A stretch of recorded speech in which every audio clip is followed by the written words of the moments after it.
लोकांच्या बळीनंतर अखेर प्रशासनाला शहाद्यात हिट अँड रन घटनेनंतर डोंगरगाव रोडवर स्पीड ब्रेकर बसवण्याचे काम सुरू.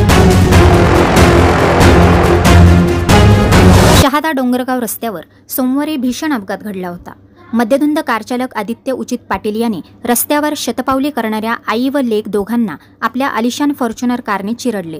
या अपघातामध्ये आई, मुलगा व पाळीव श्वानाचा मृत्यू झाला होता. या अपघातानंतर प्रशासनाच्या गलथान कारभारावर स्थानिकांनी संताप व्यक्त केला होता. महत्त्वाची बाब म्हणजे या रस्त्यावर होणारे अपघात लक्षात घेता याबाबत बांधकाम विभागाला 15 दिवसांपूर्वीच नागरिकांकडून गतिरोधक बसवण्यासंदर्भात निवेदन देण्यात आले होते. मात्र अधिकाऱ्यांनी याकडे दुर्लक्ष केल्याने ही अपघाताची घटना घडली आहे.